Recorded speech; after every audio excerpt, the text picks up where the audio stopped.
You're listening to Brain Lenses. I'm Colin Wright.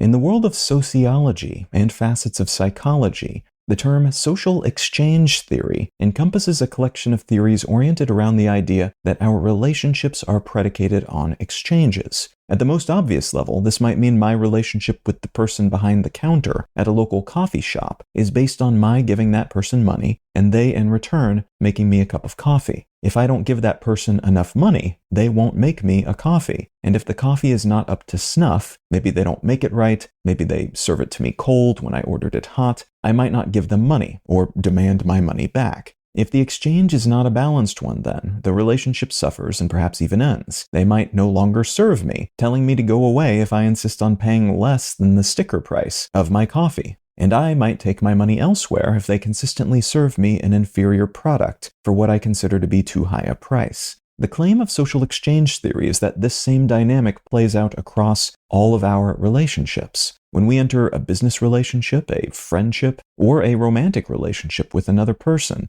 we exchange some type of value for some other type of value. And if the exchange becomes unbalanced, one or both people will allow it to shrivel so that this imbalance is less impactful to them, or end so that the person giving more than they receive no longer feels like they're being insufficiently compensated for what they're providing. Research into this concept has been broad and multifaceted, some studies assessing its impact on game theory-related outcomes, some using it to analyze generic group dynamics, and others looking into how the relative power wielded in different spheres of life by those involved in these relationships can influence the nature of the exchange and what degree of imbalance the exchangers are willing to indulge or suffer before breaking things off. Much of the research in this space has been focused on how it applies to economic relationships, though, as understanding and more granularly quantifying these dynamics and their outcomes can help economists understand the behaviors of consumers within an economic system, while also allowing for speculation as to how those involved might enjoy more consistent and balanced satisfaction within an otherwise unbalanced, less satisfying market context.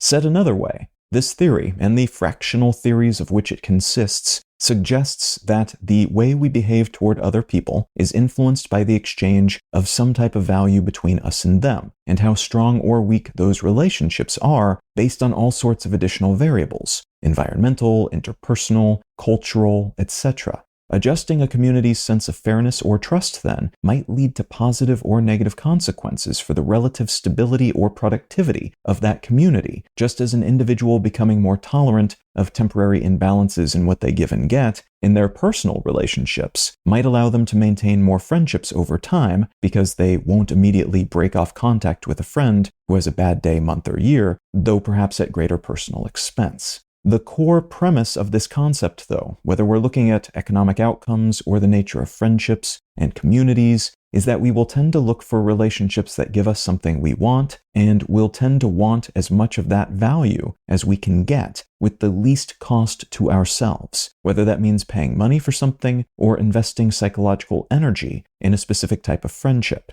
It's also assumed that we make predictions about the outcomes for a potential relationship before we commit to it, which means we are always subconsciously weighing the pros and cons, the costs and benefits of hanging out with someone and building a friendship, or going into business with someone, be that collaborating to start a coffee shop, or dealing with them as a customer at a cafe they have already built. These assumptions can be influenced by all sorts of things too, which may mean our past experiences and existing biases influence our tendency to commit or not commit easily, and which may mean we are more or less prone to invest ourselves in these sorts of dynamics with folks who we suspect will take more than they give, or the opposite. I'm able to present Brain Lenses in both its written and audio formats ad-free because of support from listeners like you. If you're enjoying what I'm doing here, consider becoming a paid supporter for the cost of a cup of coffee each month at brainlenses.com.